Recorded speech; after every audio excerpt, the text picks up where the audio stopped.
পাওনা টাকা চাওয়াকে কেন্দ্র করে ফেনীর পশুরামে ব্যবসায়ী সুমন হোসেনকে মারধরের ঘটনা ঘটেছে বলে অভিযোগ পাওয়া গেছে। সম্প্রতি দল থেকে অব্যাহতি পাওয়া স্থানীয় এক যুবদল নেতা এ মারধর করেছেন বলে জানা গেছে। শনিবার বিকেলে ভুক্তভোগীর ব্যবসা প্রতিষ্ঠানে এ ঘটনা ঘটে। ভাইরাল হওয়া ভিডিওতে দেখা যায় যুবদল নেতা সায়েম ও তার ভাতিজা ফয়সাল সহ কয়েকজন ওই ব্যবসায়ীকে টানাহেঁচড়া করছেন। এক পর্যায়ে টানতে টানতে তার গায়ের পোশাক খুলে ফেলা হয়, তাকে মারধর করা হয়। বারবার টেনে সুমনকে দোকান থেকে বের করার চেষ্টা করা হয়।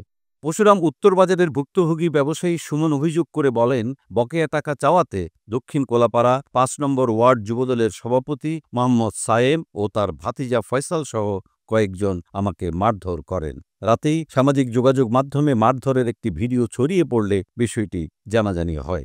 বর্তমানে আমি পরশুরাম উপজেলা স্বাস্থ্য কমপ্লেক্সে চিকিৎসাধীন। পরিবারের সঙ্গে কথা বলে মামলার বিষয়ে সিদ্ধান্ত নেব। এদিকে অভিযুক্ত যুবদলের ওয়ার্ড সভাপতি মোহাম্মদ সায়েমকে গত ২৫শে জুন অব্যাহতি দেওয়া হয়েছে বলে পরশুরাম পৌর যুবদলের এক প্রেস বিজ্ঞপ্তিতে জানানো হয়।